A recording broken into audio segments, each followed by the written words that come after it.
Wala nang maraming paligoy-ligoy pa, diretso sa punto na. Maiksi lang ang komentaryo, pero diretso sa punto. Maraming kuro-kuro, may tiwali, may totoo. Dito, sa puntong diretso tayo. Punto, diretso. Yung dating USEC ng DPWH, controversial yan, makapangyarihan yan, maraming alam yan. Si dating DPWH Undersecretary Catalina Cabral, inimbitahan ng ICI, inisnab ang ICI. Dapat talaga, dapat talaga ano ito, maimbestigahan itong si Cabral, marami itong alam.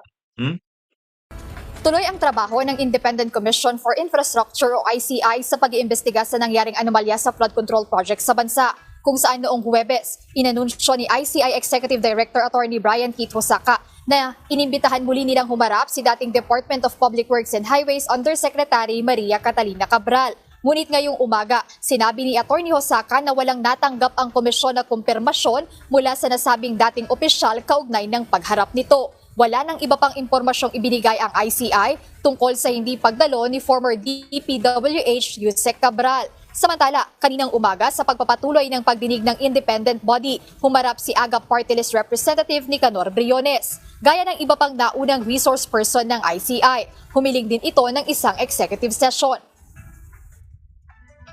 The good name and integrity of Honorable Briones have been besmirched unduly by the baseless and unfounded accusation against him, Your Honor. Considering the investigatory and fact-finding nature of the proceeding of this Honorable Commission, our client, Your Honor, is concerned that the live streaming of the proceeding of this Commission may cause further harm and injury to his reputation, Your Honor. Mga kabunyog, ito nga, pag-usapan nga natin itong si Yusek Catalina Cabral. Dati pala. Itong si dating undersecretary ng DPWH na si Kati Catalina Cabral. Actually, kahit noong 2009 pa, 2010, naririnig ko na yan at kilala ko na yang si Cabral naririnig ko na yan. Pagdating sa DPWH talaga, panahon pa ni Gloria Arroyo, maano na yan, siya na talaga yung nasa planning.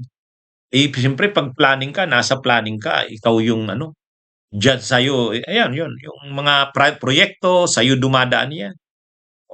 Kaya, talaga ito, siguro, ng mga sumunod na mga administrasyon, hindi lang kay Gloria, hanggang kay Pinoy, hanggang kay Duterte, tapos hanggang ngayon, kay PBBM. Siya ang nasa planning. Ibig sabihin ng planning, lahat ng mga proyekto ng iba-ibang mga district, mga distrito, pati yung mga big ticket projects ng DPWH, siya ang nag-aano noon. Siya ang nagkakamada. Kumbaga siya ang nag-aano. Kaya nga, di ba, naging controversial kaagad ito matapos itong election ng 2025 kasi sabi ni Senador Tito Soto, tumawag daw sa kanya, sa opisina niya, itong si Yusek Cabral. Hindi pa ito nagre-resign noon, hindi pa. Tumawag daw ito, hinihingi daw sa opisina ni Soto na kung anong mga projects ang gusto nila kasi gagawin na nila yung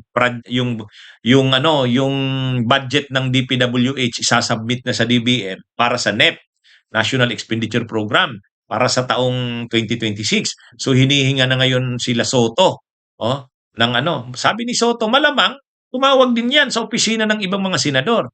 At malamang tumawag yan sa mga kongresista. Wala namang umaamin ng mga senador. Wala ring umaamin ng mga kongresista. Pero ganyan makapangyarihan yan si Cabral. Talagang yung mga projects sa kanya. Sa kanya yan. Kaya kung yung mga kahit si Bunuan noon, nung hindi pa nagre-resign din, trusted niya yan si Cabral. Kaya nga nung mga hearings noon, nung sa Senate Blue Ribbon, simula pa lang ang chairman pa noon ay si Marcoleta. Hindi pa nagre-resign noon si Bunuan, yung dating DPWH secretary si Manny Bunuan at saka itong si Cabral. Sila yung magkatandem. Ang akala nila kaya nilang sagutin lahat ng issue sa DPWH. Oh, ang akala ni Bunuan, bahala na niyan si Catalina Cabral. Kaya niya nang sagutin yan. Si Cabral naman, mayabang din. Akala niya walang mali sa mga ginagawa niya. Akala niya kaya niyang sagutin yun lahat. Oh, ang problema, akala nila hindi sila mauobligang mag-resign. Ang problema, wala. Malala na talaga ang problema nila sa DPWH. Sobra na. Hindi naman nila kayang pagtakpan na. Dinaobliga na ngayong mag-resign si Bunuan. Pati si Cabral, nalagay na rin sa alanganin, naobliga na rin mag-resign. Nung mga susunod na mga pagdinig, wala na, nag-resign na si Cabral, nag-resign na si Bunuan. Pero sa mga ini-expose nila dating DPWH Yusek Bernardo, binabanggit itong si Cabral na ito ang nagkakamada talaga ng mga proyekto, pati mga kickbacks, at talagang may porsyento ito si Cabral. Na pag-usapan na ngayon, sino si dating DPWH Yusek Catalina Cabral? Grabe. Talagang yung kanyang yung kanyang pag-rise, yung pagtaas niya, pag-angat niya, paano siya sa pagiging ordinaryong empleyado, hanggang sa maging opisyal, hanggang sa mula sa baba, hanggang sa taas. Matagal. Talagang matagal itong si Cabral. Pero makikita mo talaga, siya ang may control sa mga projects. Sa kanya dumadaan. Ganun ka makapangyarihan. At syempre, dahil siya ang nagkakamada ng mga proyekto ng DPWH, lalo na yung mga flood control, infrastructure projects, talagang yan. Sabi nga ni dating DPWH Undersecretary Bernardo, may regular, may fixed yan na kickback si Cabral, mayroon din si Bunuan. Saka siya rin, sabi niya. Yusek sila pareho eh.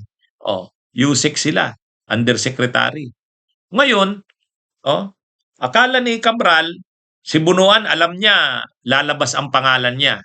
Ngayon, bigla nagpa-Amerika si Bunuan.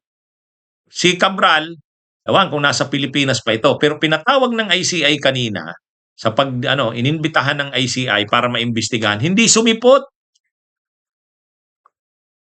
Inisnab ni Cabral. Kaya dapat hindi yan palampasin ng ICI, ang pang-iisnab na yan ni Cabral. Siguro, hindi niya alam paano niya sasagutin yung mga, talagang grabe yung issue sa kanya dyan. Actually, dapat isa ito sa, kung si Bernardo ay nadidiin ngayon hanggang sa napersa ng magsabi na ng lahat, at isinasauli niya na yung mga ninakaw niyang yaman, nag-a-apply na siya sa sa Witness Protection Program. Dapat itong si Cabral din. Mas maraming alam yan kaysa doon kay Bernardo. Sa tingin ko, kasi yun nga, 2009, 2010, naririnig ko na yan si Cabral, panahon pa ni Arroyo. Kaya yan, dapat talaga, inisnab ang ICI, wag dapat nilang hayaan yan. Dapat habulin nila yan si Cabral. Kasi maraming alam yan. At kapag nasukol na yan si Cabral, matutulad yan kay Bernardo, mauobliga na siyang sabihin ang lahat niyang nalalaman. Kaya yan ang magiging susi para mapalabas yung iba pang mga Kasi marami pang mga hindi dyan napapangalanan. Yung alam pa lang yun ni Bernardo, itong si Cabral lang mas maraming alam kasi siya talaga yung dyan. Kaya nga trusted siya ng mga secretary. Kasi ang alam sa kanya, siya yung magaling sa ganyan, bahala na siya dyan. Everybody happy silang lahat. Anyway, mga kabunyog, mga kabayan, yan yung si Cabral. Bunyog, halikan na kasama ka. Bunyog, kapag buklod ay may pag-asa. Luzon, Visayas, Mindanao, isa ang pananaw. Sa bagong Pilipinas ang bunyog isisigaw. Bunyog.